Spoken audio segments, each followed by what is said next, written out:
오늘 그 발표 주제가 그 AI 시대의 노동법 내지 노사관계 방향과 과제 이렇게 되어 있는데 AI 시대라는 것이 붙어서 좀 제한적으로 이렇게 말씀을 드리려고 하다가 시대는 이제 AI 시대이긴 한데 사실은 이제 지금 이재명 정부 전 윤석열 정부 그 사이에 있어서 노동 과제들이 굉장히 많습니다. 그래서 그 노동법 중심으로 해서 전반적으로 어떤 내용들이 있는지 좀 함께 살펴보고 고민하는 그런 시간이 됐으면 좋겠습니다. 목차는 이렇게 돼 있고요. 그래서 맨 뒤쪽에 미래 노동법 개혁 내지는 개혁의 과제와 전망에 대해서 살펴보는 것으로 하겠습니다. 이건 그 그림을 따온 건데 하여튼 1차, 2차, 3차, 그리고 4차 산업혁명의 시대가 도래가 돼서 급속하게 정치, 경제, 사회, 문화가 좀 바뀌고 있는 것 같습니다. 요거는 우리 정책의장님의 그림 발표를 따온 건데요.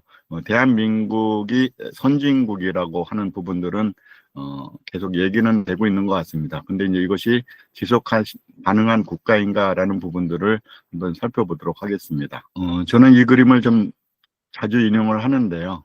5%, 1% 하락 법칙 해갖고 우연인지는 모르겠지만 정권별로 이렇게 쭉 내려오면서 문재인, 윤석열, 이재명 이러면서 지금은 이제 한 1% 전후로 이렇게 되고 있는데 요즘엔 또 국내외 사정이 여의치 않아서 이런 부분들이 좀 쉽지는 않은 것 같습니다. 하여튼 채무 부분도 이렇게 알고 있듯이 크게 늘어나 있는 것 같고요. 관리 재정 문제도 계속 얘기는 되고 있지만은 여전히 그 부분들은 더 높게 지켜지는 것 같고, 그다음에 이제 우리 GDP 수준 관련해서도 사실은 많이 높아지는 이런 상황인데 이제 상대적으로 다른 외국도 이렇게 해서 작년 통계지만은 멕시코에 비해서 저희들이 더 떨어지는 그런 수준으로 이렇게 내려간다는 그런 보고도 있는 것 같습니다. 한국 경제 위기와 극복 방향 관련해서 아마 이제 큰 아젠다로 기후 위기, 저출산 고령화 문제, 그래서 특히 이제 인구 감소 시대 국내에 들어섰다는 거하고 4차 산업혁명, 디지털 기술, AI 뭐 이런 거 관련해서 전반적으로 패러다임의 대전환이 필요하다. 그래서 이것과 관련해서 여전히 노동법, 뭐 법 중에 마이너하긴 하지만 그런 데 있어도 여러 가지 혁신과 개혁이 필요하지 않은가. EIO 부분들은 그 아젠다 부분 관련된 것들이 새로운 패러다임에서 국가 체제 구축을 위해서도 한번 살펴봐야 되는데 위기 문제에 따라서 사실은 이제 현재 크게 논란은 되고 있지는 않고 간간히 얘기는 되고 있는데 산업 전환 문제에 따라서 여러 가지 고용 문제라든가 구조조정이 현실화되면은 우리가 IMF 때 겪었던 여러 가지 구조조정 이런 것에 적응가는 그런 것들이 이제 디지털 기술과 더불어서 같이 있지 않을까. 그래서 구체적으로 노동법적으로 보면은 기업 변동에 따라서 구조조정 또 경영상 해고 문제, 그에 따라서 퇴직 문제, 그리고 실직자 문제 이런 것들이 가셔야될 수 있는 그런 상황이 좀 돼 있다. 그리고 인구 구조 변화는 잘 알고 계시듯이 감소 시대로 들어와 있다. 지정학적 위치도 굉장히 불안전한 상태이고 특히 이제 뭐 잘은 모르지만은 미중 패권 전쟁이 여전히 진행되고 있고 트럼프 2기 문제에 따라서 여러 가지 국내에 정치적으로나 경제적으로 어려움을 주고 있다.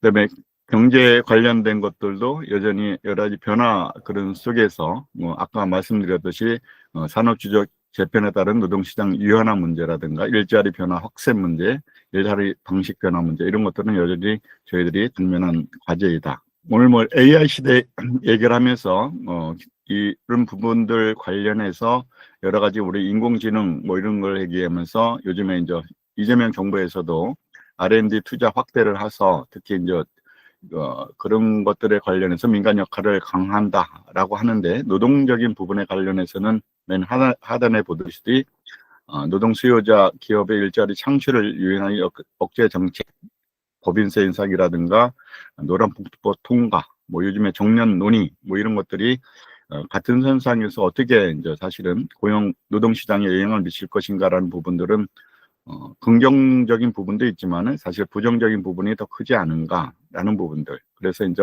특히 저숙련 직무에 계신 분들이 어떻게 보면 일자리 양, 고용 감소가 되고 또 질도 저하되는 것은 당연한데 그에 따라서 여러 가지 구조조정 문제를 목도하게 되고 또 이런 기술 도입에 따라서는 사실은 이제 여러 가지 이제 노동자의 다양한 측면에 관련해서 일자리 측면 문제도 있지만은 또 참여에 따라서 여러 가지 논란의 문제도 또 있는 것 같습니다.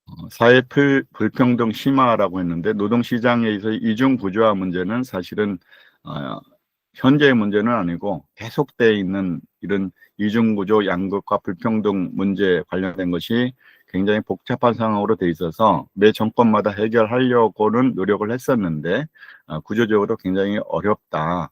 그리고 이제 지금 특히 이제 정년 연장만 예를 놓고 본다고 그러면 기업 규모감, 대기업, 중소기업 간에 있어서 임금 수준 차도 크고 또 거기서 이제 정규직과 비정규직을 또 얘기를 하면은 그에 따라서 더 크고 또 노조가 있고 없고 이런 걸 분리해서 보게 된다고 그러면은 노동시장에서 같이 일하는 사람들이긴 한데 그 모습에 따라서 격차 문제는 훨씬 좀 심화되고 있는 상태여서 이것을 어떻게 해결할 것인가라고 이렇게 문제 제안을 하긴 하는데 그걸 법 제도적으로 뒷받침하기 위해서는 좀 쉽지 않은 그런 문제 계속 우리가 당면하고 있는 것 같습니다. 그래서 노동시장 전환과 관련해서 사실은 이제 외부에서 어떻게 보면 노동시장이 전환이 좀 필요한 그런 원인들은 앞서 얘기했던 외부에서는 디지털 기술, 인구구조 변화, 녹색 전환, 기후위기, 경제적 불확실성, 지정학적 파편화 등을 얘기를 하면서 노동시장이 전환을 해야 된다. 그리고 그중에서 인공지능 중심의 디지털 전환은 사실은 이제 일하는 직무의 성격, 업무의 방식, 필요 역량을 함께 변화하는 최강의 요인이기 때문에 고용 창출이나 수멸에 대한 영향을 미쳐서 어떻게 보면 창출이 더 많은 시장으로 가야 되는데 그것이 그렇게 밝게 전망하는 학자들은 그렇게 없는 것 같습니다. 하여튼 AI 기술 확산에 따라서 신성장 동력을 방출하고 율성 등을 통해 경제 성장을 추진하는 방향은 필요하긴 한데 이것이 현재 노동시장에서 일하는 사람들이 모두가 평등하게 아니면 형평성 있게 조화롭게 갈지 이런 부분들은 계속 법제도적으로 좀 종합적으로 봐야 되는 부분들이 있다. 노동시장 전환과 대응과 관련해서 우리가 이제 다동화나 알고리즘 기반의 시스템에서 AI 인재 양성이 필요하다라는 것은 많이 얘기를 하고 있는데 이것들을 이제 구체적으로 어떻게 할 것인가 관련해서는 준비는 하고 있지만은 여전히 그렇게 쉽지 않은 그런 문제인 것 같고요. 그다음에 AI 자동화 이런 문제들 관련해서 아까도 말씀드렸던 산업 전환에 따른 정의로운 전환이라는 노동 전환 문제의 지원에서 여러 가지가 필요한데 지금 언론에서도 크게 이렇게 보도는 안 되고 있는데 지난 윤석열 정부에 있어서도 이 문제가 되면서 석탄 발전소 관련돼서 폐지 지역들이 선정이 돼서 여러 가지 이제 노동 전환 관련된 대책들을 수립을 했었습니다. 그래서 그 부분들은 정부하고 지자체에서 어느 정도 비용적인 부담들을 해서 사회 문제 없이 그냥 했는데 그 규모가 이렇게 크지는 않았던 상대적으로. 근데 이제 향후 내연차나 철강 등 이런 것들의 생산 축소에 따라서 또는 에너지 산업 관련된 부분에서의 감산 문제 이런 거에 따라서 구조적 전환이 필요한데 그런 것들을 이제 전환 일자리로 창출을 자연스럽게 할 수 있는가 또 그것을 하기 위해서 사회적 대화가 필요하다라고 얘기는 하는데 그것들 실질적으로 구조조정에 원만하게 이렇게 갈 수 있는 그런 프로그램을 갈 수 있는가라는 것은 여러 가지 얘기는 하고 있지만은 그게 이제 인프라적으로는 우리가 쉽지는 않은 것 같습니다. 그래서 이제 맞춤형 직업 훈련도 필요하다. 또 전직 지원도 필요하다. 또 소득 지원 프로그램, 지역 경제 다각화 프로젝트들을 필요하다라고 이렇게 얘기를 하고 있는데 이런 것들이 잘 지역적인 거나 산업적으로 잘 맞추어서 진행될 것인가라는 것은 향후에 있어서 좀 준비될 사항인데 이것들이 제대로 안 된다고 하면은 우리가 이제 IMF를 맡았을 때 대우 자동차 그 사태가 있었는데 이제 그런 모습들이 이제 지역적으로 나타날 수도 있는 또 GM의 군산에서 있었던 그런 문제들이 나타날 수도 있는 이런 것들이 우리가 지금 직면해 있다라고 이렇게 말씀을 드릴 수 있고요. 그 중에서 이제 요즘에 화두가 되고 있는 몇몇 가지만 좀 말씀을 드리도록 하겠습니다. 벌써 정년 연장 문제 관련해서 요즘에 유난히 이제 연말까지 정년 연장을 어떻게 처리하겠다라고 해서 노동계는 연령 수급 연령과 연기한 단계적 정년 연장 당초에는 사실은 현재 60세로 돼 있는 법정 연령 연장을 65 숫자만 바꾸는 것으로도 주장을 했었는데 이제 여러 가지 얘기하는 과정에서 좀 완화된 그런 주장을 하고 있는데 이것도 이제 민주노총하고 한국노총하고는 조금 결이 좀 틀린 부분들은 있습니다. 그리고 경영계는 퇴직 후 재고용을 계속 주장을 해 오고 있는데 일부 이런 것들이 현실화될지 이런 부분들은 좀 지켜봐야 될 것 같고요. 근데 사실은 이때 이제 정년 연장할 때 임금 체계 개편을 해야 된다. 그래서 직무 성과급으로 반드시 가야 된다라고 경영계에서 주구장창 얘기를 했긴 했는데 사실은 기업 현실로 보게 되면은 이 직무급 도입도 쉽지는 않고요.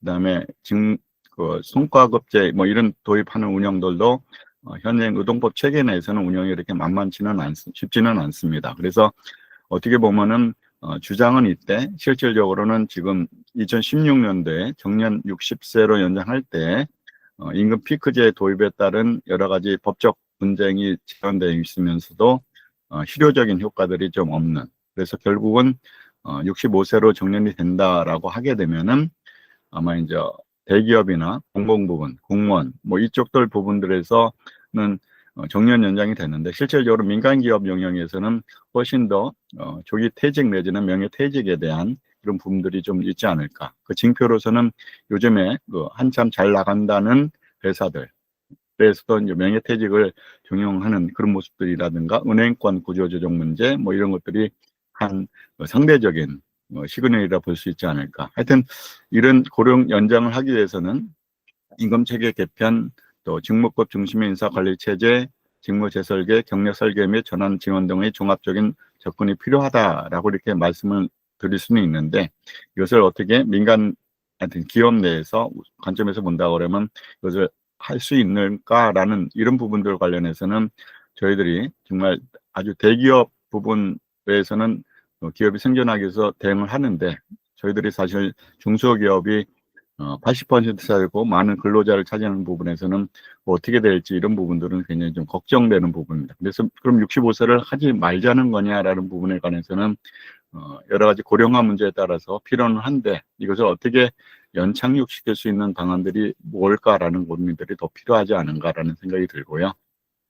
이 논의는 사실 민주당 쪽에서 금년 내에 통과시키겠다라고 해서 민주당이 다수당이기 때문에 입법적인 부분에서는 그쪽에서 당론으로 결정이 되면은 통과가 됩니다. 그런 구조인 것을 잘 알고 계실 텐데 하여튼 지금은 이제 단계적 정년 연장 추진하는데 노동계랑 서로 의견이 있어서 지금 이것을 서로 얘기한다라고 이렇게 하고 있습니다. 그다음에 또 하나는 이제 근로시간 단축 문제는 노동 문제에 있어서 뭐 계속 필요하다라는 것인데 그에 따라서 유연성 확보도 균형 있게 해야 된다라는 부분들은 특히 이제 AI 시대에 관련해서 일하는 방식이 굉장히 다양화되기 때문에 지금 현재 이제 뭐 장시간 근로라는 부분들 관련해서 단축이 필요하다라는 필요성에서는 대체도 공감대가 있는 것 같습니다. 다만 이제 애증 가능성 있는 유연성 확대가 가능할 것인가. 그래서 노동시장 참여 확대 및 환경변에 따른 개인이나 기업의 조응력을 제고를 해야 되는데 이런 부분들 관련해서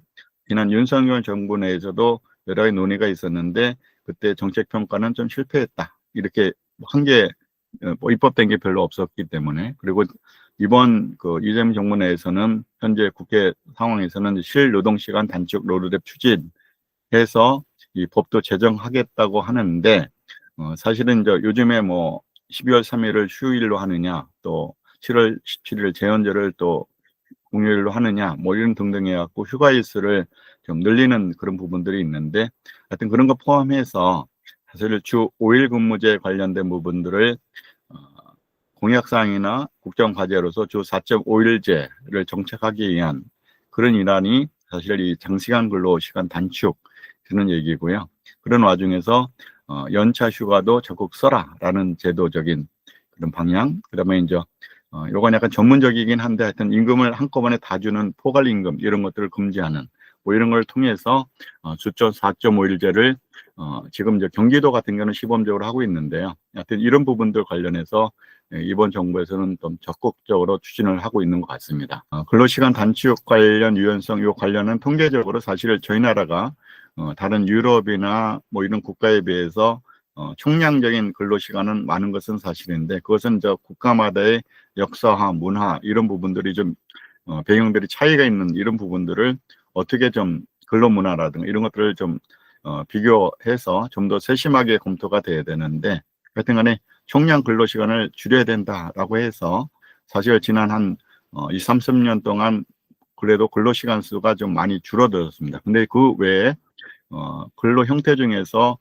파트타이머, 단시간 근로자들의 정규직 근로자보다 짧은 파트타이머 노동 비율이 좀 높은, 유럽 같은 데 높기 때문에 그런 데 비해서의 어떻게 보면 총량 근로시간이 저희들이 좀 더 차이가 있는 이런 부분들도 있고요. 또 가까운 일본하고 비교해서 일본이 훨씬 더 저희 나라보다는 적긴 적은데 정규직 중심으로 보게 된다고 그러면 일본이 우리나라보다는 더 깁니다, 사실. 그래서 그런 부분들에 대한 것을 전반적으로 좀 논의하면서 어떻게 가는 것이 좋을까라는 논의가 더 활성화되는 것이 좀 필요하다라는 것은 말씀드릴 수 있을 것 같습니다. 이제 계속 이제 AI 시대 관련해서 직무 역량 중심의 노동시장 관련해서 선진국 그렇게 하고 있다. 한국도 그렇게 해야 된다라고 이렇게 얘기를 하는데, 사실은 이제 30년 전에도 혹시 이제 동일 노동 동일 임금 원칙이라는 그 원칙 하에서 우리나라도 직무급이 필요하다라는 주장들은 계속 해왔었습니다. 근데 이제 실질적으로는 직무 분석이나 직무급 등의 직무 기반 체계는 지금도 사실은 미흡한 상태이기 때문에 AI 시대에 있어서 직무가 급변함에 따라서 이것을 해야 되는데, 그것을 우리나라 토양에 맞는 직무급 이런 것들을 할 수 있을까라는 부분들은 고민이 되는 부분들이고요. 다만 이제 이 직무 기반한 이런 제도 관련해서 여러 가지 노력은 지금 하고 있는 부분들인데, 그것을 바로 연계해서 할 수 있는 그런 환경이 돼 있는가라는 부분들은 전혀 없는 것은 아니지만은 그것이 쉽지는 않은 그런 상황이어서 방향성은 이렇게 돼 있는데 우리가 준비는 아직도 미흡하다, 뭐 이렇게 얘기를 할 수 있겠습니다. 그래서 이제 여러 가지 재난과 관련해서 하단에 한국은 무엇을 할 것인가, 정치적으로 불확실한 경제적 불확실 시대에 아까 뭐 채무 문제 등등 해서 지속 가능한 위기 이런 부분들을 잘 극복할 수 있을 것인가, 결국 이제 기업이 투자를 촉진하고 노동 문제 관련해서 노동과 자본이 효율적인 작용을 위한 규제 관련된 부분들을 매 정권마다 완화, 철폐 이렇게 하겠다고는 했는데, 사실은 지난 윤석열 정부에서도 그 캐치를 해서 일부 효과 본 부분도 있지만은 전체적인 틀에서는 특히 노동 부분 관련해서는 큰 진보가 없었던 그런 부분들이고요. 특히 이제 노사 문제는 노사 자치로 해결돼야 되는데 사법화 정치화로 인해서 노사 관계 관련해서 문재인 정부 시절서부터 어느 때보다 노사의 신뢰 관계가 사실은 좀 무너진 이런 부분들이 있고요. 특히 이제 윤석열 정부, 이재명 정부 이렇게 연이어 오면서 특히 이제 이 신뢰 부분들 관련해서 서로 사회적 대화라는 것을 계속 강조함에도 불구하고 그것에 대한 진영적인 이런 대립들은 훨씬 좀 엄해졌다. 그래서 학계에서도 이런 논의들이 굉장히 좀 그전에는 좀 조금 자유로웠던 부분들도 있는데, 지금은 이제 견해가 다른 입장에서는 논의가 어떻게 보면 시비가 되는 이런 부분들도 있어서 우리가 좀 우려가 되는 부분도 있습니다. 정치적인 거 관련해서는 지난 2025년 6월 3일 조기 대선으로 인해서 사실 이제 정권이 바뀌었습니다. 사실 그래서 이제 노동 문제 관련해서는 여러 가지 이제 거는 기대들도 있긴 있겠지만은 하여튼 개혁적인, 그러니까 친노동적인 부분에서의 변화들이 있지 않을까. 그런 부분들은 대선 공약상에서 갑로늘박한 여러 가지들이 있는데, 어떤 부분에서는 큰 대립적인 노동 정책적인 노동 분야에서는 보기보다는 어떻게 보면 풀리적인 그런 정책들이 있어서 같이 가는 이런 부분들도 있어서 사실은 이제 이 부분들을 어떻게 개혁할 것인가라는 부분들 관련해서는 이제 사실은 그 분야에 따라서는 약간 좀 달리 봐야 될 부분들이 있는데, 이제 전체적인 부분에서는 같이 그냥 휩쓸려간 이런 부분들도 없지 않아 있습니다. 노사관계 관련해서는 좀 낮은 지난 통계이지만 여전히 큰 뭐 변화는 없기 때문에 저희가 굉장히 좀 후순위이다. 그래서 이게 국가 경쟁력의 걸림돌로 작용하고 있다라고 이렇게 볼 수가 있고요. 그 당시에도 사실 이런 것들이 좀 필요해서 노동법 개혁은 필요하다라고 이렇게 얘기를 했는데 어떤 내용으로 개혁할 것인가 관련된 부분들에 관해서는 우리가 깊이 논의를 못하고 그냥 윤석열 정부에서는 넘어온 것 같고요. 이번 정부에서는 그 방향성 관련해서 맞는가라는 부분들도 한번 깊이 논의를 해야 되는데 사실은 그런 부분들의 논의들이 그렇게 많지는 않은 것 같습니다. 노조 증익률이나 조합원 추이 관련해서 요즘에 이제 한국노총이나 민주노총 관련된 부분에서 사실은 이제 조직률 부분에서는 늘어나는 것은 아니고 좀 떨어지고 있는 추세이기도 하고 또 새로운 노조들이 생기면서 사실은 이제 어떻게 보면은 이 조직률 대비로 보면은 모든 근로자를 대표하는가라는 부분들 관련해서는 당연히 그렇지 않다라고 해서 그 대안적인 대응이 뭔가 이런 논의는 필요한데 그런 보이스는 지금은 더 없어진 것 같습니다. 그래서 그런 그 양대 노총이 아닌 조합원이 아닌 그런 다수의 이해관계자들이 어떻게 정책에 참여시켜서 그것을 반영할 것인가라는 것들도 큰 논의거리 중에 하나이기도 합니다. 국회 정당수 관련해서는 잘 아듯이 지금은 이제 여대 야소 이렇게 표현하기는 하는데 그 앞에다 절대 뭐 이렇게 하고 수적으로 개헌 외에는 다 할 수 있는 그런 상황입니다. 그래서 이 사안 내에서 할 수 있는 것이 뭔가라는 부분들 관련해서 국회 내에서는 필리버스터 정도인데 그것도 뭐 별로 의미는 없는 것 같고 필리버스터의 내용 자체도 사실은 좀 역사적으로 남을 만한 그런 내용들이 좀 있었으면 좋겠다 하는데 그런 것도 좀 아닌 것 같고 그다음에 그 외에 여러 가지 계류 법안들의 처리 기준을 보게 되면은 좀 그 기업의 입장에서는 굉장히 부담되는 부분들이고 특히 자영업자에게도 굉장히 부담되는 이런 부분들인데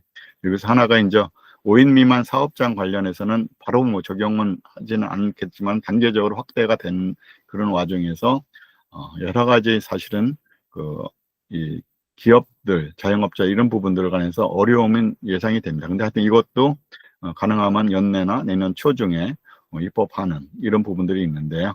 하여튼 여러 가지 그런 이제 국회 사정이라는 것을 말씀드리고 역대 정권이 간장에 있는데 뭐 김영삼 정부 내에서도 여러 가지 한 게 있고 김대중, 노무현, 박근혜 이번 정년 연장은 2016년도 박근혜 정부 때 이렇게 60세 연장을 해놓고 임금 체계 개편해서 하겠다라고 했는데 개인적인 평가는 그 당시 입법을 좀 더 충실하게 해서 지금 정년 연장에 디딤돌이 됐으면 좋은데 그때 속기록을 보게 되면은 굉장히 좀 국회에서의 논의들이 좀 부실했다. 뭐 지나치게 부실했다라고 평가하기는 좀 그렇지만은 하여튼 그 이후에 나타나는 현상적으로 보면 근데 이제 그런 거에 대해서 여자를 부장했는데 누구도 책임지는 사람은 없다. 국회는 그냥 통과시키면 그 다음은 그냥 알아서 뭐 이런 부분들이 좀 있는 것 같습니다. 문재인 정부 때 여러 가지 얘기를 하면서 얘기를 하지만 이제 근로시간 관련해서 주 52시간제 뭐 여러 가지 제도들 뭐 이런 것들이 최저임금 문제 뭐 이런 것들이 있는데 그것도 그냥 뭐 지나간 그런 행사로 있었다. 이 문재인 정부 때 근로시간 관련해서 이렇게 급히 이렇게 했던 부분들 관련해서도 지나온 세월이 벌써 이렇게 됐나 이렇게 되고 이미 그렇게 안착돼 있는 거 아닌가라고 이렇게 얘기를 할 수도 있는데 특히 이제 여기 50인에서 30인 미만 관련돼서 특별 연장 근로 허용 뭐 이렇게 논의되고 특히 반도체 산업 그 관련해서 예외적인 조항 뭐 시간 이런 얘기를 했을 때 이제 그런 부분들도 지금까지도 보면 계속 연속적인 논쟁의 그 자리에 있는 것 같습니다. 그래서 그것이 문재인, 윤석열, 이재명 정부 이렇게 들어서면서 계속되어 오는데 다른 여러 가지 근로시간 이 변화들은 규제적인 부분들로 새롭게 신설된 것이기 때문에 유연한 문제에 관련해서는 좀 한계가 이미 그때서부터 시작은 됐다라고 이렇게 말씀드릴 수 있습니다. 여러 가지 이제 요 관련 그따지 상황도 지금하고 여러 가지 거시적인 그런 부분들은 큰 변화는 없지만은 이제 집단법 노사관계 관련해서 여러 가지 변화들이 크게 있었고요. 그 중에서 이제 경영계에서 얘기됐던 대체근로 허용해 주세요라는 것도 안 됐고 부당노동에 관련해서 형사처벌 삭제 달라는 것도 안 됐고 노동조합법의 신설도 안 됐고 또 파업시 관련해서 우리는 직장 정거를 하는데 이것을 전면 금지라는 부분에서 그런 것들도 사실 이제 경영계에서 계속 주장했던 부분들은 중요 사항이긴 한데 안 된 상태에서 다른 여러 가지 집단법 관련들이 다 통과가 됐습니다. 그래서 그 당시에도 뭐 여러 가지 평가를 했을 때 네 번째로 비정규직의 정규직화 제로와 관련해서 인천공항이 이제 대통령이 문재인 대통령이 가면서 했던 이런 부분들 관련해서 사실은 지금 노동시장에서의 물론 이제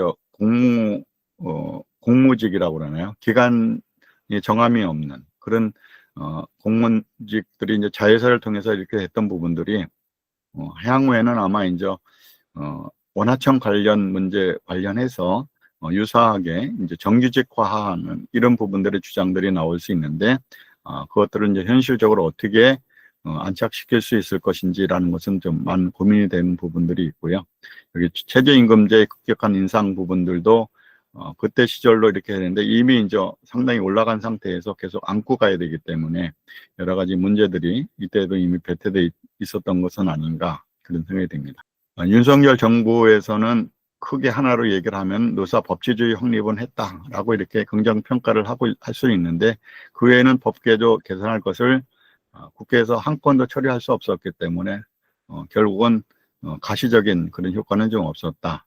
여러 가지 이제 개혁 문제 얘기를 했을 때, 뭐 5대 개혁 부분 얘기했을 때 그 틀은 좀 우리가 바라볼 만 했었는데, 노동시장 개혁과 관련해서도 초기에 근로시간 제도 합리적 개편, 뭐 직무성과 중심 임금체계 전환 확산, 그래서 앞에서 얘기했던 이런 부분들의 안전은 맞는데, 연구에서 논의를 하다가 그냥 뭐 법 통과를 시킬 수 없으니까 중단됐고, 그 다음에 이제 중대재해처벌법은 강행적으로 돼서 여러 가지 이제 요즘에 건설 현장이 됐던 이런 재해 관련된 이런 부분들 할 때마다 중대재해처벌법에서 CEO들에 대한 처벌 뭐 이런 것들 어떤 것들을 우리가 언론에서 볼 수 있는데 그것을 확 줄일 수 있는가라는 부분들은 구조적인 문제들이 좀 있기 때문에 가시적으로 그렇지 못하는데 지금은 사실은 이제 중대재해처벌법에 대한 여러 가지 논란 관련된 것은 또 그렇게 식은 것 같습니다. 근데 현장에서는 여전히 일어나고 있는 일들이어서 이런 것들이 이제 기업하시는 분들이 어떤 상황인지를 정확히 좀 전달이 됐으면 좋겠는데 그런 것들도 크게 나타나지는 않은 것 같습니다. 하여튼 노동시장 관련해서 여러 가지 얘기는 하려고 했고 여기서도 윤석열 정부에서도 노동시장 이중구조 개선을 하기 위해서 여러 가지 내용들은 있었는데 결국은 입법을 할 사항에 대해서는 처리할 수가 없었기 때문에 변화가 없다. 평가 뭐 관련된 부분에 관련해서는 결국 그 노동시장 이중구조화가 우리나라에서 굉장히 중요한데 실패한 것. 그러니까 사실은 이제 실질적으로는 그걸 할 수 있는 구조는 좀 아니었던 것 같고, 그다음에 노동평가 자체도 윤석열 정부를 반노동 정책으로 폐지와 정사관을 요구를 해서 이 연장선상에서 이재명 정부 시절에서는 또 주장되는 사실들이 이제 반대로 주장되는 그런 부분으로 보면 되지 않을까 그런 생각이 듭니다. 이것은 이제 대선 시절에 관련해서 양당에 이렇게 주장되는 부분들 해갖고 일부 이제 다른 부분들만 한 것인데 노란봉투법 관련해서 사실 민주당은 그렇게 공약을 했기 때문에 그냥 추진을 했습니다. 근데 이제 이게 국제 노동 기준에 부합하는 뭐 이렇게 되는데 그 부분하고 맞는지 이런 부분들은 좀 논란이 필요한 부분들인데 그렇지 못했던 부분들이고요. 특히 이제 요즘에 요 내용들 관련해서 사실은 대통령이 민주당이 계속 입법을 하면서 거부권을 행사하는 그런 와중에 노동계에서도 사실 입법적인 기술로 보게 된다고는 굉장히 거친 입법인데 괜히 그것을 이제 수정해서 입법을 냈다라고 하게 되면은 명분론적인 그런 정치적인 그런 명분에 의해서 밀리기 때문에 그대로 통과됐습니다. 그래서 그에 따라서 지금 요즘에 언론에 났듯이 교섭 창구를 어떻게 할 것인가 관련된 논란은 뻔히 보였던 예견된 사실이었고 향후에 그것을 시행령이나 이런 것들을 해결할 수 있는가라는 부분들은 위헌적인 또 문제도 있기 때문에 사실은 이 노란봉투법이 향후 안착되기 위해서는 많은 논란들이 필요하고 다시 어떻게 보면 법적으로 다시 리셋을 하지 않으면은 이것을 좀 정리하기가 좀 어려운 상황으로 되어 있습니다. 하여튼 노란봉투법 통과됐고 근로시간 관련해서 4.5일제 이렇게 도입한다고 그러고 그다음에 이제 플랫폼 노동 종사자, 이게 AI 시대에 관련된 부분들이긴 한데 여러 가지 뭐 배달 라이더 등등 뭐 이렇게 얘기하긴 하는데, 이런 부분들 관련해서 이 노동복지법과 연계된다고 생각하면은 여러 가지 노사관계 현장에서는 굉장히 이제 복잡해지는 그런 상황으로 처해 있다. 하여튼 그 당시 대선 과정에서도 그런 대변은 있었지만은 하여튼 국민의 선택은 지금 민주당 쪽으로, 그러니까 지금 이재명 대통령 그쪽으로 갔기 때문에 이런 입법들을 다수 여당이 된 상태에서 강행 추진하려고 한다. 그런 것들은 배경적으로 있는 것 같습니다. 다만 이제 그 양당에서 이제 뭐 복지 관련된 것들은 어떻게 보면 약간 내용들은 다르지만 다 하여튼간에 뭐 하여튼 좋은 의미에서 해주겠다라는 공약으로 해서 큰 차이는 좀 없지 않은가 하는 생각이 들고요. 여러 가지 그 사실은 이제 공약사항 중에서 쭉 이렇게 포괄적으로 보게 되면은 몇몇 것만 틀리네라고 이렇게 오해할 수도 있는데, 사실 그 가지수가 뭐 100대 가제가 됐던 이렇게 나열한 것을 다 보고 또 시기와 그다음 규모 이렇게 보게 된다고 그러면은 이 정권이 바뀜에 따라서 노동 정책이 얼마나 달라지고 그에 따라서 국민들에게 미치는, 뭐 기업들에게 미치는 영향이 큰가라는 부분들은 그렇게 가볍게 볼 부분들은 아닌데, 사실은 한 테마 노란봉투법이 어떠냐라고 이렇게 얘기를 하다 보면 나무는 보는데 숲 전체적인 부분에 관련해서 이것이 국가가 지속 가능한 그런 체제로서 가는 것인가라는 부분들에 대한 논의들은 별로 없습니다, 사실은. 그래서 이제 그런 부분들이 정권이 바뀌는 것을 반복하면서 계속 해오지 않았는가. 그리고 이제 노동계는 노동계 나름대로 주장을 하고 경영계는 경영계 나름대로 주장을 하면서 그냥 해왔던 것 같습니다. 향후에도 그렇게 될 것 같고요. 그래서 이런 부분들 관련해서 아까 이제 5인 미만 같은 경우에 있어서도 보면은 뭐 단계적 적용 확대가 되더라도 이 상황에 이제 전면 적용을 한다라고 했을 때 그런 부분들에 대한 차이, 이런 부분들이 미치는 영향들은 각각에 대해서 다 큰 주제들이다라고 이렇게 좀 말씀을 드릴 수 있습니다.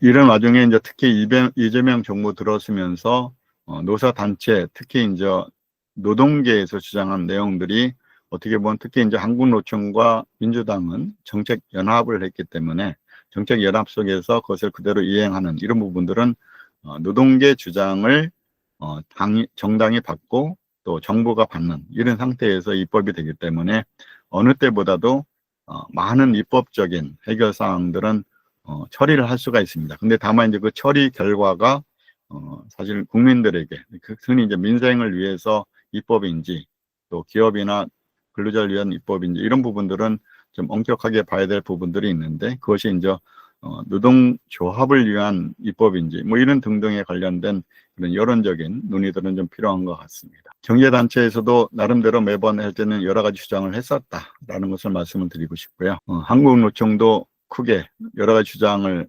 해왔는데요. 세 번에서 이렇게 하면 제목만 해도 이렇게 가지수가 많습니다. 그래서 이것을 이제 그 각각 관계자들 입장에서는 다 입법적인 해결이 필요하다라고 이렇게 주장할 것이고, 그것이 하나하나 이렇게 그 집권 기간 동안에 처리가 될 것인데, 그것이 이제 노동계가 주장한 것이 뭐 모든 국민에게 좋다라고 그러면 좋은 입법이 될 텐데, 그렇지 않았을 때의 부작용은 그리고 이제 기업 입장에서 봤을 때는 여러 가지 부담되는 입법이 될 수밖에 없다. 그런 것을 말씀드릴 수 있습니다.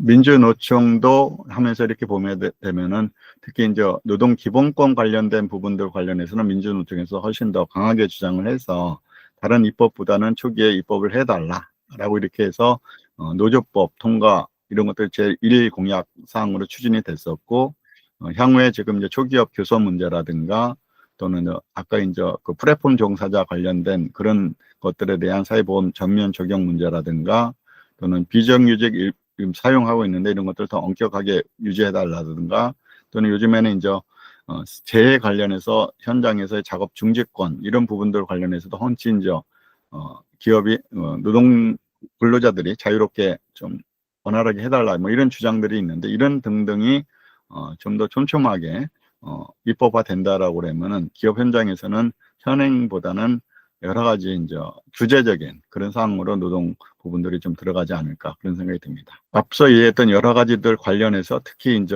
핵심적인 뭐 이렇게 하면서도 지금 13개 이런 거 관련해서는 초기에 다 입법을 해달라고 하는 그런 부분들이고요.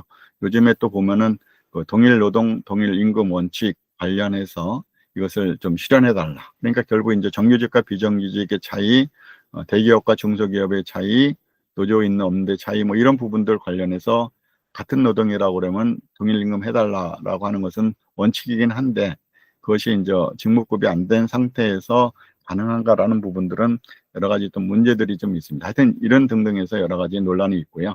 그다음에 요즘에 뭐 조금씩 언론에 나오는데 이제 공무원이나 교원들 관련해서 정치적 기본권 관련된 보장들을 좀 확실하게 해달라고 하는 이런 부분들의 논의들이 좀 있습니다. 그래서 어떻게 보면 이런 주장들이 노동조합 조직력 관련해서는 훨씬 더 강화되는 이런 모습들인데 사실 이제 다행히 윤석열 정부 내에서도 사실은 근로시간 면제 제도라고 해서 노동조합 전임자들을 활동을 좀 허용해주는 입법을 했습니다. 그러니까 윤석열 정부 내에서도 그러니까 향후에 보면 그런 것들이 훨씬 더 폭넓게 인정이 되는 부분으로 갈 것인데 이제 그런 부분들이 뭐 나쁜 것이냐라고 이렇게 단정하기는 좀 어렵지만은 우리 현실에서 사회적으로 전반적으로 돌아가는데 적합한 것인가라는 것은 평가를 필요한데 이런 부분들이 그냥 그 공약의 빌미로 해서 그냥 통과돼 버리는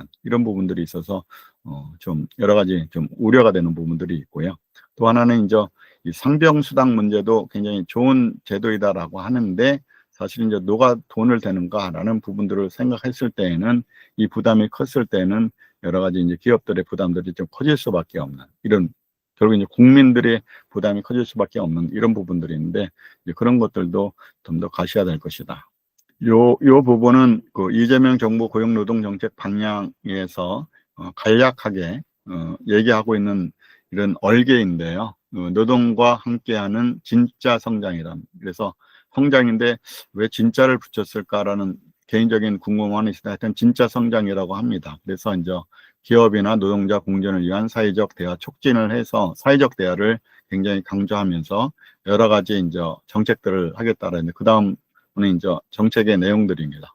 공정 상생의 산업 생태계 구축해야 하고 여러 가지가 얘기가 있고 그 하단에 선진적 노사관계 구축으로 격차 해소를 하겠다 해서 격차 해소를 하기 위해서 개정노조법이 이게 노란봉투법이고 또 그외에 중대 재예방법 관련해서 더 강화를 하겠다고 지금 얘기를 하고 있고 뭐 이런 것들을 해서 이제 지금 언론에서 뭐 지침이나 매뉴얼을 통해서 마련을 해서 현장에 안착하겠다라고 하는데 노동계도 반대하고 경영계도 반대하고 전문가들 입장에서 이것이 가능할 것인가. 그래서 이제 이것을 실제로 판단하기 위해서 노동위원회에서 그 판단을 하게 되는데 지금 조사관들이 적당히 한 1000명 정도 증원시켜 달라라고 요구를 했고 조사관은 한 500명 정도 더 증원시키는 것으로 했다. 뭐 이런 언론들 보도가 있는 그런 내용들이 이 부분에 대한 해당되는 부분들입니다. 근데 하여튼 간에 그 판단을 위해서 조사관들이 500명이 더 필요한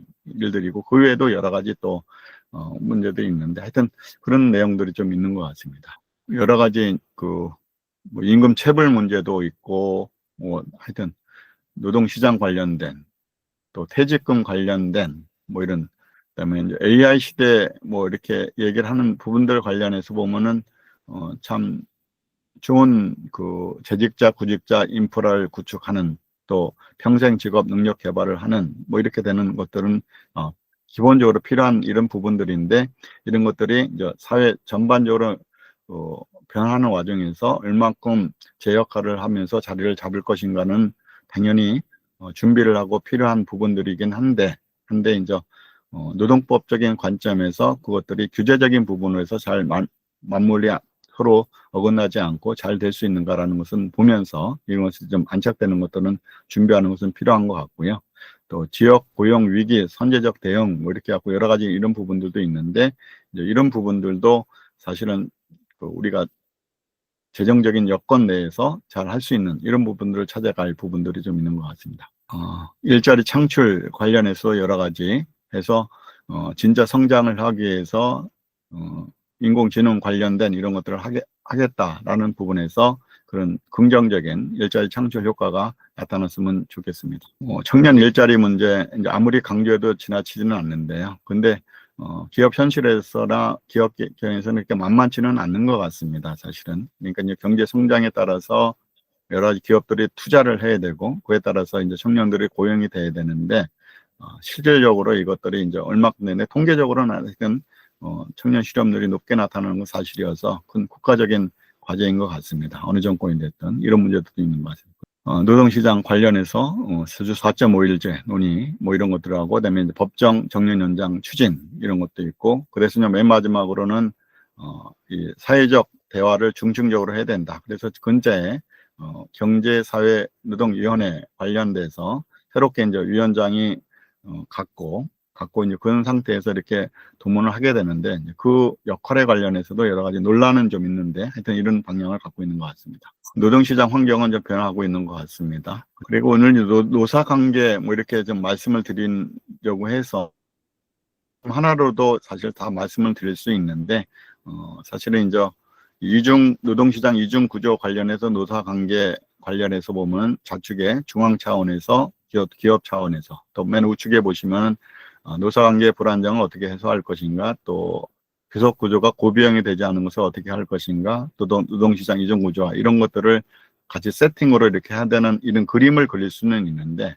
이것을 우리 한국적인 현실에서 잘 맞춰갈 것인가라는 이런 부분들 관련해서는 사실은 녹록지 않은 그런 환경인 것 같습니다. 근데 이제 그 이해 관계자들이 어떻게 잘 지혜를 모아서 그 해법을 찾는가라는 노력들은 분명히 필요한 것 같고요. 그런 구조 내에서 어느 정권이 됐던 그런 쪽으로 좀 잘 해결해 나갈 수 있었으면 좋겠습니다. 하여튼 그 시대 전환에 따라서 노동시장 환경 변화 관련해서 하여튼 근로자들의 선택권이 확대되는 이런 쪽으로 좀 해결이 됐으면 좋겠고요. 맨 하단에 보시면은 누구나 똑같은 규범 적용해갖고 우리가 이제 법 체계로 보면 법령, 단체협약, 취업규칙, 근로계약들이 있는데, 이런 부분들 관련해서 좀 원활하게 이것을 운영할 수 있는 체제가 돼야 되는데, 특히 이제 취업규칙 불이익 변경 관련된 것은 근로자 대표의 동의를 받도록 되어 있는데, 이미 노조가 확보된 그런 상태 내에서는 바꿀 게 없습니다. 근데 이제 그것을 다른 식으로 하자라고 하는데, 노동계에서 반대하면은 법이 안 바뀝니다. 그러니까 바뀔 게 없다는 거죠. 그러니까 좀 모든 것이 이렇게 환경적으로 어렵다라는 것을 말씀을 드리고 싶고요. 노사 인식 전환 필요하다라고 계속해서 이제 뭐 우리가 한반도 선진화 대단에서도 선진화 필요하다 이렇게 얘기는 하고 있는데, 이런 부분들이 그렇게 됐으면 좋겠습니다. 그것이 일자리를 위해서 좋기 때문에. 미래 노동 개혁 포럼 여기서 이제 사실은 여러 가지 얘기를 해야 되는 그런 부분에서, 사실은 윤석열 정부 처음 들어섰을 때 왜 노동 개혁을 해야 하나 뭐 이런 얘기들을 좀 그 노동 관련된 사람들이 얘기를 했습니다. 그래서 그때 여러 가지 아젠다를 선정했을 때 그게 적합한가라는 부분들에서 좀 이상해. 그리고 논의하는 사람들이 누구야? 그랬을 때 그것도 불명확해 이렇게 돼 있는데, 사실은 이제 지금 노동개혁을 왜 해야 되나 똑같은 질문을 할 수 있는데, 지금 정부에서는 공약사항을 이행하겠다라는 그런 저기가 있고, 그것을 사실은 이제 준비해온 그런 팀들이 있고, 또 큰 규모는 하지만 노동법 개혁한다고 했을 때 정부에서 연구에 만든다 그러면은 누가 들어갔네 라고 이렇게 얼추 얘기가 되고 그러는 걸 보니까 그런 부분들에 관해서는 훨씬 더 속도감 있게 개혁의 내용들의 평가는 차치하고라도 하여튼 개혁이라고 이름 짓는다고 하면은 그런 것들은 좀 더 가속도 있게 이렇게 변화가 될 것이다. 그것이 민생을 위한 것인지 아니면 기업이 지속 가능한 것인지라는 것은 그 다음에 더 새롭게 그 관점에 대해서 평가해야 될 부분이긴 하지만은 구조는 좀 옳게 그렇게 되어 있다라고 말씀을 드릴 수 있습니다. 외국도 하여튼 많은 개혁들이 있었다. 주된 내용 관련해서는 앞서 된 여러 가지 이제 공약사항에 대한 그런 사항들인데, 그 내용들을 하는 내용들 관련해서 이제 주체가 국회, 정부, 경사노위 이런 듀얼 시스템을 추진하는 것으로는 윤석열 정부에서도 했었고, 이번 정부에서도 할 것입니다. 그리고 특히 이 개혁 관련된 부분들 관련해서 경사노위에서 새롭게 이제 대통령 직속이지만 어떻게 될지 이런 부분들은 되지만은 평가를 보면은 일단 필요성에 대해서 인정을 하고, 다만 그것을 어떻게 재활성화하거나 또는 전혀 새로운 독립체로서의 노사협의체를 만들어서 운영할 것인가, 뭐 이런 것들을 해서 거기서 정리가 되면은 국회에서 입법을 하고 정부에서는 시행을 하는, 뭐 이런 식으로 해서 구조는 돼 있는 것 같습니다. 그래서 이 부분에서 여태까지 노동계하고 경영자가 이렇게 이해 평등 이해 대립 속에서 평행선을 쓰면은 어떤 정부에서는 흐지부지 되기도 하고 했는데, 이제 그런 부분들을 어떻게 담아내는 거에 따라서 강행적으로, 그러니까 어떻게 보면 추진력 있게 갈 수 있는 이런 부분들도 분명히 있고요. 분명히 그런 대화 속에서는 우리가 경제 위기 극복이라든가 이런 노동개혁 기구로서 진화하는 이런 것들에 대한 노사 간의 합의, 노사정 간의 합의가 있다라고 하면은 그런 내용들은 합의된 틀 내에서 진행될 것입니다. 근데 다만 이제 그런 부분들에서 지금 이제 여러 가지 환경적으로 봤을 때는 그것이 그렇게 쉽지는 않다. 그래서 어떻게 보면 정치권의 압력이라든가 이런 거에 대해서 그대로 반영이 돼서 그런 입법이 된다라고 그러면은 민생을 위한다라고 하면서도 사실 이제 기업 입장에서는 정말 필요한 입법인지라는 부분들에 대한 평가는 좀 엄정하게 해야 되는데, 그 목소리를 제대로 내서 반영할 수 있을 것인가라는 것은 좀 약간 좀 회의적이라고 할까요? 그런 부분들은 좀 있는 것 같습니다. 세반적인 노동법 개혁 관련해서 어떻게 할 것인가라는 것들 관련해서 항상 어느 정부가 됐든 얘기는 하긴 하는데, 사실은 이제 국제노동 기준에 맞추어서 뭘 하겠다라고 하는데, 국제노동 기준이라는 것을 또 어떻게 볼 것인가라는 것을 재단 내에 한국적인 기준을 어떻게 마련할 것인가, 그리고 그것이 기업이 지속 가능한가, 뭐 이런 것들을 봐야 되는 부분들에서 그렇게 논의가 크지 않다. 그리고 이제 규칙을 제정하는 데 있어서 중립적이고 공정해야 되는데, 이런 부분들도 이해관계자들의 세력 간의 그런 힘에 의해서 좀 달라질 수도 있다. 그리고 정부 입장에서도 그 역할들이 정권 성격에 따라서 달라질 수도 있다 라고 하게 된다 그러면 AI 시대의 여러 가지 관련해서 세반적인 노동법 개혁은 필요하긴 한데, 그 결과가 어떻게 될지라는 것들은 좀 각기 관점에서 달리 평가할 수밖에 없는 그런 부분들이 있는 것 같습니다. 그런 와중에서 포퓰리즘에 기반한 여러 가지 입법이 된다라고 그러면 결국은 모든 국민, 민생을 위한 것이 아니고 민생이 부담되는 입법이 될 수밖에 없는데, 그런 것들을 어떻게 재단할 것인가라는 것들도 문제인 것 같습니다. 국회 관련해서는 사실 여대 야소, 아까 절대 여대 야소라고 말씀을 드렸는데 맨 밑에 하단에 일부만 얘기를 했지만은 지금 현재 민주당에서 이렇게 하겠다라고 결정을 해서 국회에 상정하면은 야당이 뭐 반대는 하긴 하겠지만은 크게 뭐 입법하는데 어려움이 없다. 근데 이제 이런 입법을 할 때 다만 이제 기업들 입장에서나 이런 저기를 봤을 때 그런 것들이 노동법적인 규제라는 부분에서 좀 완화된 부분으로 갈 수 있는지라는 부분들에 관해서는 그 방향성이 좀 그렇지는 않은 것 같다라는 것에 대한 우려인데, 그건 이제 관점의 차이라고는 얘기는 하긴 하는데, 그래서 이제 봐야 될 것 같습니다. 근데 하여튼 재계에서는 어렵다고 하니까 그렇게 되는 것 같습니다. 요거는 이제 우리가 이제 몇몇 법인데 사실 이제 노동법상에서의 그 개별적 근로관계법 하면 요 내용들에 대한 것들이 있는데, 여기서 이제 예를 들면은 재계에서 이게 빨간 재량 근로시간제 확대 될 것이냐 안 된다. 화이트 칼라 이거점점 도입되는 건 안 된다. 특별 연장 근로시간제 입법될 거냐 안 된다. 뭐 이런 식으로 해서 이런 필요한 것들에 대한 것은 어떤 건 되고 어떤 건 안 될 텐데, 이제 그런 거에 따라서 누구를 위한 법인가라는 부분들은 판단을 해야 되는데, 그걸 종합적으로 좀 볼 부분은 좀 있다. 그 외에도 임금 체계 부분도 마찬가지고, 또 최저임금 관련해서 여러 가지 개선이 필요하다고 했는데 윤석열 정부에서 하나도 못 건드렸고, 이번 정부에서 어떻게 될지 이런 것들을 좀 봐야 될 것 같습니다. 그래서 이제 이 부분들 관련해서 큰 틀만 얘기해 드리면은, 그런 내용들 관련해서 실현 가능한 고용 시스템의 노동시장 유연화 안정화는 필요하다. 근데 이제 이렇게 될지는 좀 개인적으로는 좀 퀘스천 마크고요. 또 현안 과제 및 정책의 재편성이 필요한데, 근로시간제 여러 가지 논의가 있는데, 이것도 아까 총량 근로시간제 감수에 따른 여러 가지 논의들 뭐 이런 것들이 되기 때문에 그 방향성도 좀 약간 틀린 것 좀 다른 것 같다. 그리고 노동시장 법제 유연화 항상 필요하다라고 얘기를 했는데 이걸 맞게 법 개정하기는 좀 어렵다. 이런 적이고 그래서 산재 관련해서 여러 가지 얘기를 하긴 하는데 그것도 규제 강화 쪽으로는 될 것 같다. 근데 실질적으로 그 산재가 줄어들 것인가라는 것은 여전히 쉽지 않은 문제이다.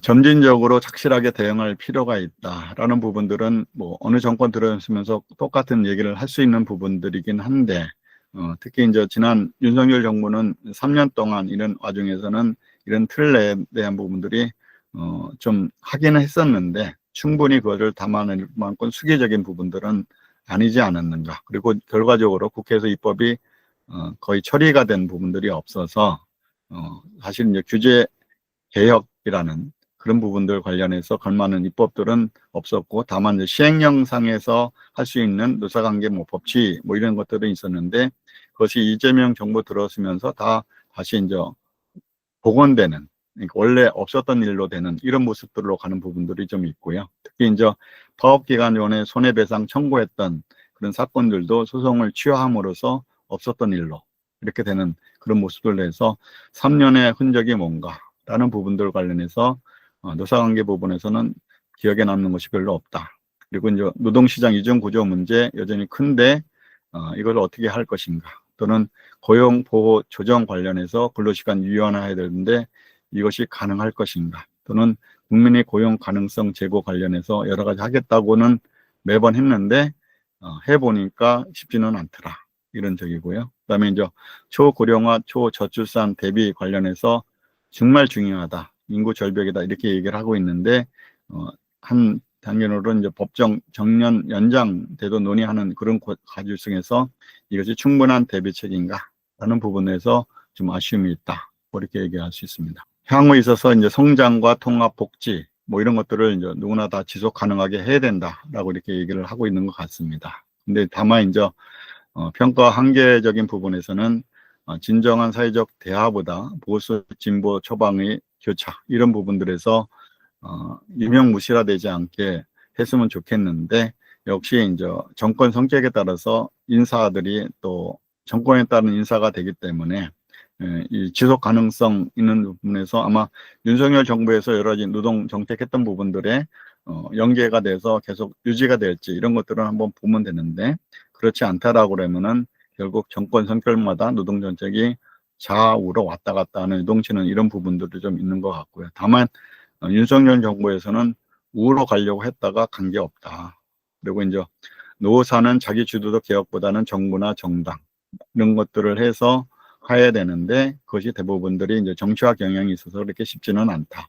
해법이라고 제목은 붙였지만 포괄적 사회적 대화 구조와 전환 관리 뭐 이렇게 해야 된다고는 얘기를 하고 있습니다. 근데 이제 이런 것들을 잘 담아낼지 아까 이제 노동조합 조직률 말씀드리면서 그 외에도 이제 플랫폼 종사자가 됐던 또는 비조합원에 대해서 여러 가지 참여하지 못한 분들 또 여성, 청년, 고령자 이런 부분들도 같이 이제 참여를 해서 사회적 대화를 해서 거기에 대한 합의점으로 입법을 하고 추진하면 된다라고 하는데 실질적으로 그렇게 이해관계를 돌릴 수 있는지라는 부분들은 지금 현재 경제사회노동위원회의 구조로는 한계가 있는데 그런 부분들에서 그것을 다 담아낼 수 있을까? 그럼 그렇지 못하다 그러면 안 할 것인가라는 부분에서 현재 제도로서 꾸려간다라고 하게 된다 그러면 결국 노동계의 이슈가 목소리가 더 커지고 거기에 따라서 많은 입법들이 사실은 되지 않을까. 근데 결국 그것이 이제 정치와 연관돼서 같이 돌아가지 않을까라는 그런 생각이 듭니다. 앞서 얘기했던 여러 가지 개별 과제 뭐 한 것을 또 그냥 이런 여러 가지 문제들이 지금 과제들이 논란이 되는데 여기 세 번째 포괄적 차별금지법 관련 대정 논란도 이번 정부에서는 그 전까지는 논란이 있었는데 향후에는 이것이 구체적인 입법이 될 상황입니다. 그래서 이제 이 부분에 관련해서 종교계 가면 정체성 문제 이런 부분도 있는데 그 외에도 여러 가지 그 차별적인 이런 부분들이 지금은 이제 성, 국적, 뭐 뭐 이런 부분에 몇 가지 부분들 외에도 한 27가지 정도의 차별 사유들이 열거되는 그런 입법이거든요. 근데 이제 그런 거에 따라서 현재 사회 내에서 새롭게 바뀌어져야 되는데 그런 것들이 잘 될 수 있을까? 이런 것들이 좀 논란이 되죠. 그 외에도 여러 가지 이런 그 과제들이 좀 있고요. 이 저성과자 문제, 뭐 또 맨 마지막 AI 시대 일자리 소멸 대책에 대한 여러 가지들도 있는데 특히 이제 맨 밑에 노무 제공자 내지는 플랫폼 종사자 관련해서도 구체적인 보호 입법이 없습니다. 근데 이제 보호 입법이란 데에서 입법이 된다라고 그러면은 그 사람들에 대한 보호는 되지만은 기업하는 입장이나 하여튼 이런 입장에서는 다 규제적인 부분들이거든요. 그리고 부용적인 부담 부분들인데 이런 부분들을 노동계에서는 사실은 이제 현행 노동법 체계 내로 그냥 뚫고 들어오려고 하는 부분들이 있어서 모든 일하는 사람들의 보호법 뭐 이런 부분들로 이런 부분들로 돼 있는데 이런 부분들도 어떻게 보면 이제 결국 부담적인 부분이기 때문에 어떻게 할 것인가라는 것은 논의는 좀 필요한 것 같습니다. 앞에는 개별법이고 이건 이제 집단법 관련된 부분들도 여러 가지 노란봉투법뿐만 아니고 그 외에도 여러 가지 쟁점이 된 법률들이 있습니다. 그래서 이런 부분들 관련해서도 사실은 현행법 내에서 바뀌는 것인데 그것이 이제 정당에 관련돼서 합치된 그런 입법들이 아니기 때문에 어떻게 입법에 되느냐에 따라서 서로 그 평가는 좀 다를 수밖에 없고요. 그 다음에 이제 지금 저희들 노동조합이 기업별 노조인데 지금 이제 노란복지법 내에서는 사실 이제 초기업 단위 노조의 그 교섭 관련된 그런 요구를 해서 새로운 이제 그 어떻게 노사관계 판도가 바뀌는 이런 부분들이 있는데 이제 그런 것들을 국민들이 이해하기는 좀 어려울 것 같고 하여튼 세력적인 이런 부분들 관련해서 그것을 어떻게 평가하고 어떻게 맞출 것인가 이런 부분들은 하나하나 입법마다 쟁점이 다 될 것 같습니다. 그 외에도 사회 안정망 관련해서 지지난 김원식 교수님이 얘기했던 그런 부분들에 대한 부분들도 역시 필요하다. 사회 안정망 관련해서도 하여튼 뭐 여러 가지 저게 있고 그다음에 이제 뭐 외국인 정책 관련된 이런 부분들도 있는 것 같습니다. 예, 감사합니다.